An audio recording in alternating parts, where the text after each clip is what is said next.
श्रृंगी ऋषि ने 7 दिन इसलिए कहा कि जिस संसार में जितने भी पशु पक्षी पेड़ पालव मानव दैव देवता किन्नर गंधर्व जितने भी है ना, सबकी मृत्यु 7 दिन में ही होने वाली है।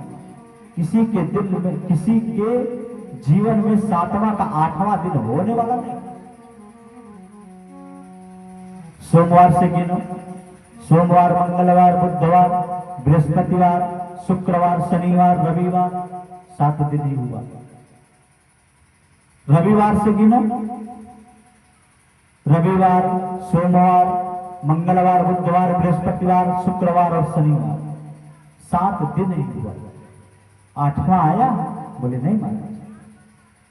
इसलिए उस श्रृंगी ऋषि ने 7 दिन के अंदर उस व्यक्ति की मृत्यु हो जाएगी। जब ये पता राजा परीक्षित जी को चला ना, तो राजा परीक्षित जी अपनी पत्नी इरावती के साथ अपने बड़े पुत्र जन्मेजय को सिंहासन दे दिया और स्वयं गंगा नदी के किनारे बैठ गए। अपनी पत्नी इरावती के साथ आकर के गंगा नदी के किनारे राजा परीक्षित जी बैठ गए और जितने भी ऋषि हैं ना महाराज, वहां 88,000 ऋषियों का समागम लग गया। राजा परीक्षित जी कहते कि महाराज हमको श्राप मिला कि आशीर्वाद मिला? अरे ऐसे ऐसे ऋषियों का राजा परीक्षित को दर्शन हुआ कि जो उनके शायद अगर वो राजा बने होते तो उनको दर्शन ना हो पाता कि एक छोटी सी श्राप लगने से जो है इतने बड़े बड़े सन्यासियों का दर्शन होने लगा।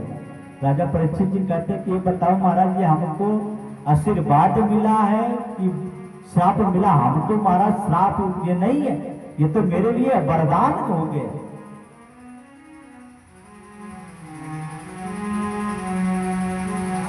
राजा परीक्षित जी ने बड़ा ही सुंदर प्रश्न पूछा कि आप एक बात बताओ कि जिस व्यक्ति की मृत्यु निकट आ जाए उस व्यक्ति को क्या करना चाहिए? कोई कहता महाराज अच्छे अच्छे से खा पी लो, अपने परिवार से मिल लो। कोई कहता कि कुछ जो धन है ना वो बेटों में बांट दो जिससे तुम्हारे ना रहने पर झगड़ा ना हो। राजा परीक्षित जी की बात को समझ में नहीं आती। किसी की एक मत मिली ही नहीं। इतने में सुखदेव जी महाराज आ गए। अब ये सुखदेव जी कौन है? स्वयं ये भगवान के अवतार है सुखदेव जी महाराज। अब ये सुखदेव जी कौन है?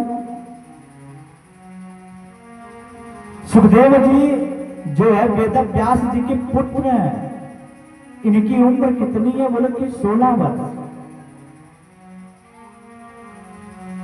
और ये इनकी कमर में सिर्फ 4 अंगुल की लंगोटी बंधी हुई है और बाकी पूरे शरीर में कुछ नहीं। सिर्फ 4 अंगुल की लंगोटी पहन करके ये महाराज टहल रहे हैं। और पीछे जो माताएं हैं ना, नागा बाबा कहकर उनको जो कंकड़ पत्थर मारते। लेकिन सुखदेव जी अपने ही मगन में राम नाम का अनुसरण करते चल रहे हैं। और याद रखना कि जिस